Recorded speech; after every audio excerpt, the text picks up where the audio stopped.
Hello, knowledge seekers. In this episode of 20-Minute Books, we delve into The 33 Strategies of War by Robert Greene, a compelling exploration of the timeless tactics of war and their application beyond the battlefield. Published in 2006, this book offers a deep dive into the strategies that have shaped military history, distilling complex ideas into accessible and engaging vignettes. Drawing from a rich tapestry of historical periods and cultures, Greene reveals the enduring principles of conflict and competition that govern not only warfare, but also personal and professional life. Robert Greene, a distinguished author, playwright, and editor from Los Angeles, brings his extensive knowledge of classical studies from the University of California, Berkeley, and the University of Wisconsin-Madison to bear on this work. Known for his best-selling books such as Mastery, The 48 Laws of Power, and The Art of Seduction, Greene has a unique ability to uncover the underlying dynamics of power and strategy that influence human behavior and societal structures. The 33 Strategies of War is designed for a broad audience, appealing to thinkers and doers, history buffs, and psychologists alike. This book provides fascinating insights into human psychology and motivation, offering readers valuable lessons on navigating the complexities of modern life with strategic acumen. Whether you're interested in the art of war, the psychology of power, or the strategies behind successful leadership, this episode will equip you with the timeless wisdom of centuries of warfare and strategic thought.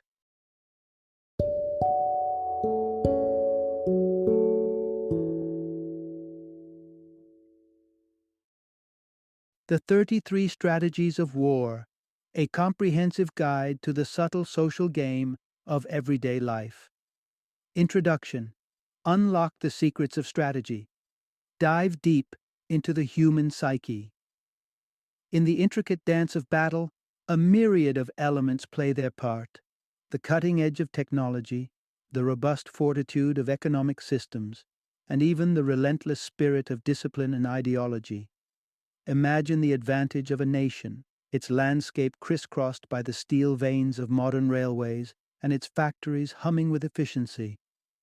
Yet, history whispers tales of giants toppled by unseen foes, of superpowers outmaneuvered by the shadows of guerrilla fighters.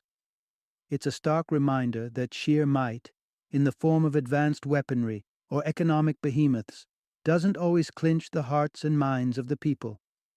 Amid these multifaceted aspects of warfare, one cornerstone remains resolute: strategy.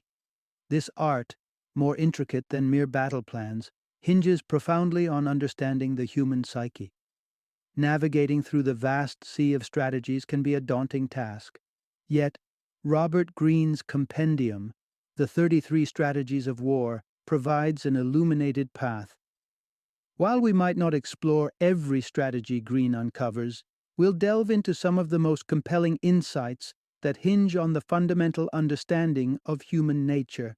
Imagine peering into the tactical minds that have shaped history, uncovering the psychological underpinnings that dictate the outcome of wars. Each strategy Greene offers is a thread in the complex tapestry of human conflict, woven with the understanding that, at its core, strategy is about grasping the intricate workings of the human mind.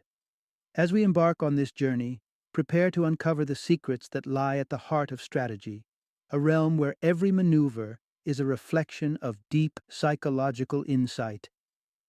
Let's dive into the selected strategies that stand out for their ingenuity and their profound understanding of what it means to strategize in the shadow of human nature.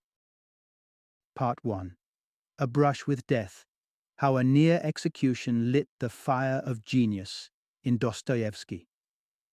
On a chilling morning in late December 1849, a young Fyodor Dostoevsky found himself amidst a grim procession in St. Petersburg, Russia. Shackled and shivering, he was led to a square where a stark sight greeted him: carts laden with coffins and soldiers poised with loaded rifles.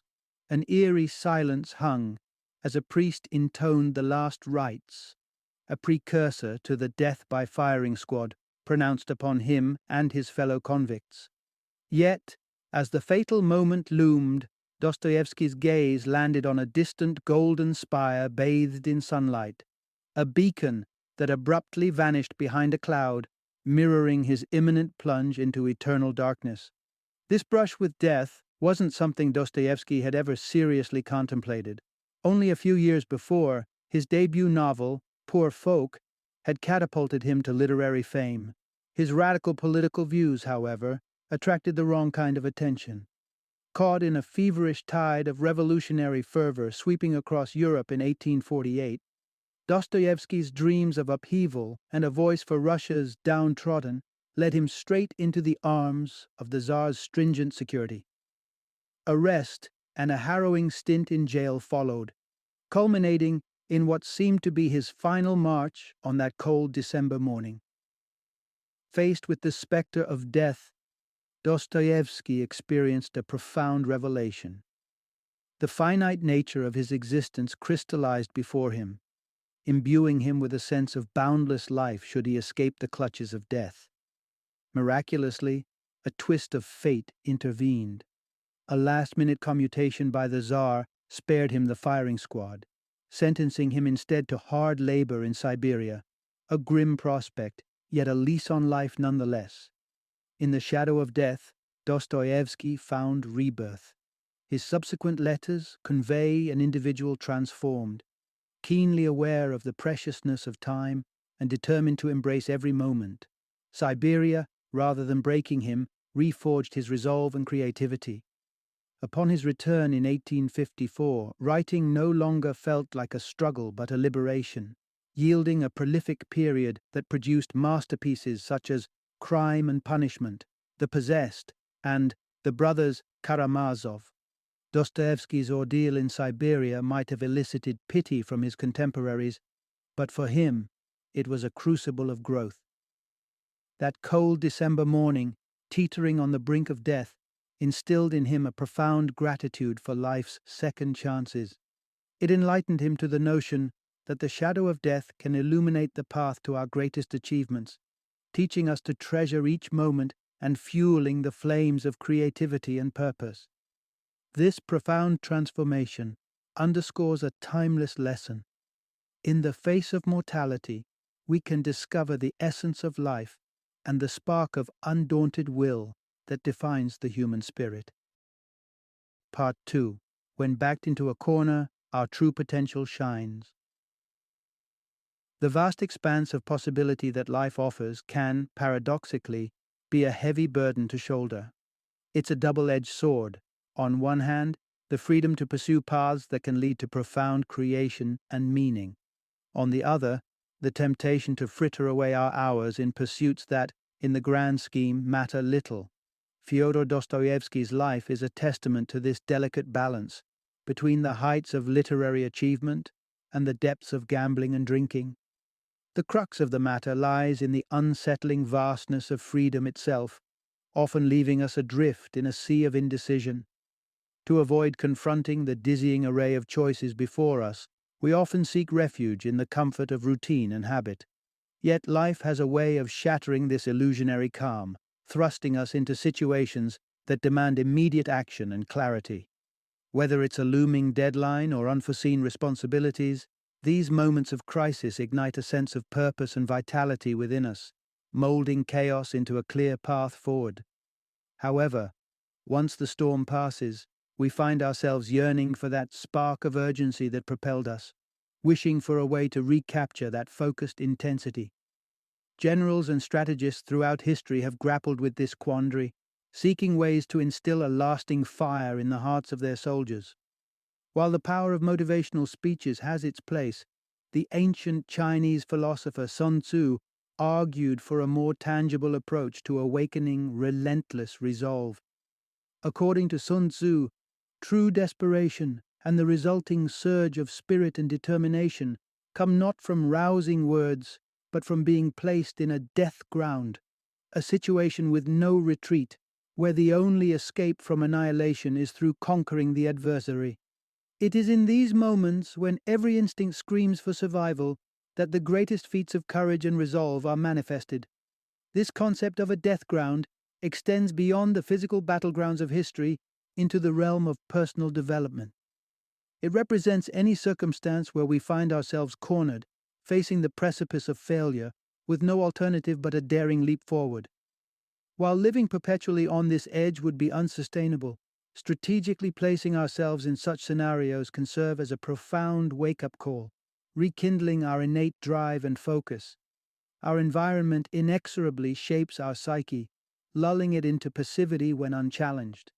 Yet, when faced with a death ground, our mental landscape shifts dramatically. We rediscover our latent potential, acting with a decisiveness and intensity that might have seemed beyond our reach. Such moments teach us an invaluable lesson. Within the crucible of extreme adversity lies the opportunity to transcend our perceived limits and embody the fullest expression of our capabilities. Part 3. Victory at what cost? The parable of Pyrrhus and the pitfalls of overambition. Leaving behind the ancient wisdom of China, we navigate the currents of time to 3rd century Italy, where Rome's embryonic ambitions are sparking conflicts across the Italian peninsula. Our story zeroes in on a lesser-known yet pivotal clash involving the city of Tarentum, a Greek cultural bastion that views the ascending Roman state with disdain. When Rome's patience with Tarentum's provocations wears thin, the stage is set for a confrontation that would serve as a cautionary tale for millennia. Enter Pyrrhus of Epirus, a monarch with dreams as lofty as his purported lineage from Achilles.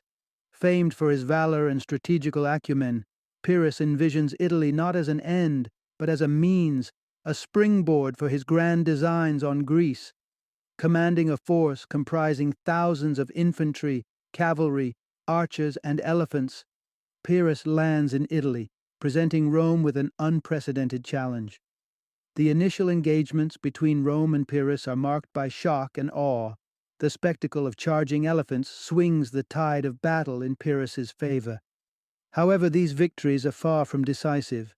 Despite forcing the Roman legions into retreat, Pyrrhus's forces suffer heavy losses, and the king himself is not spared from injury. The dream of an untroubled conquest of Italy begins to fray as Pyrrhus realizes the resilience of his opponent. Rome is not a city-state to be intimidated or easily vanquished. Pyrrhus's subsequent attempts to coerce Rome into a truce only steel the Republic's resolve, setting the stage for another bloody encounter at Asculum. Here, history repeats itself.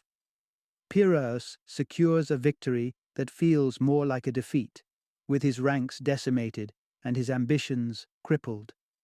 The term Pyrrhic victory is born from this moment, a victory so costly that it negates any semblance of triumph. Pyrrhus's tale is punctuated by a relentless pursuit of conquest, without regard for the enduring toll of such ambitions. His experience underscores a timeless lesson. The lust for victory can sometimes blind leaders to the true costs of their campaigns. Beyond immediate triumphs lie potential pitfalls, depleted resources, squandered goodwill, and a trail of enmity that can outlast any battlefield glory. This narrative invites reflection on the essence of strategic calculation.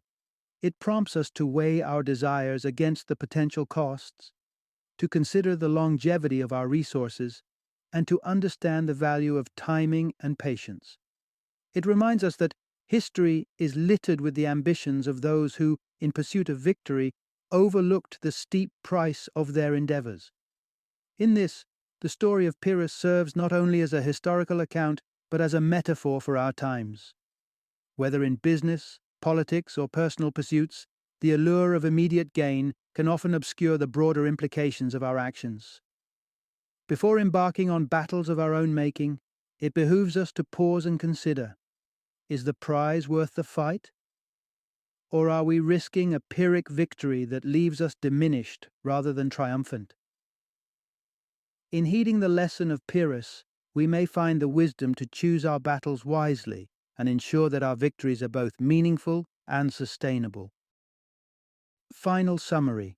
In the relentless march of days, we often find ourselves ensnared by the illusion of boundless time and options. This mirage breeds complacency, dulling our senses to the urgency of action and the necessity of determination. But strategic thinking, the ancient art that weaves together the threads of planning, foresight, and decisiveness, offers a sanctuary from the traps of passivity. Strategy beckons us to peer beyond the immediate horizon, to question the worth of our endeavors. It challenges us to consider not just the allure of victory, but the hidden costs and potentially pyrrhic outcomes of our pursuits. Are the battles we choose anchored in purpose, or are they mere echoes of ambition unchecked? Strategy urges patience, reminding us that the right moment is not always the present one. But strategy also demands action, a leap into the fray with eyes wide open and resolve unshaken. It teaches us the power of placing ourselves on a metaphorical death ground, where retreat is not an option and the only way out is through. In these moments, when our backs are against the wall and failure looms large, we discover a reservoir of untapped strength. Urgency becomes our ally, clarity our weapon. Every decision, every move is imbued with significance. The battleground of life is strewn with choices, each beckoning with the promise of triumph or the peril of defeat. To navigate this landscape with wisdom, we must wield strategy not just as a tool, but as a lens through which we view our actions and aspirations. It's about understanding when to forge ahead and when to bide our time, recognizing that true victory is not just about conquering terrains, but also about mastering ourselves. In the embrace of strategy, we find the courage to confront challenges, the insight to calculate risks accurately, and the spirit to seize victory, not just on the fields of battle, but in the arenas of our lives. Let us march forth, not as prisoners of fate, but as architects of our destiny, guided by the timeless principles of strategic thought.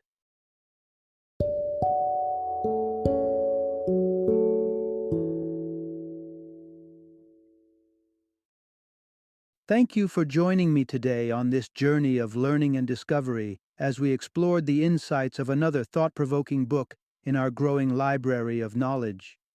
If you've enjoyed our time together, please take a moment to follow our podcast, give us a 5-star rating, and share 20-minute books with other knowledge seekers. Your support truly means a lot. Don't forget to join me again in the next episode, where we will delve into another enriching book. Until then, happy reading and happy listening.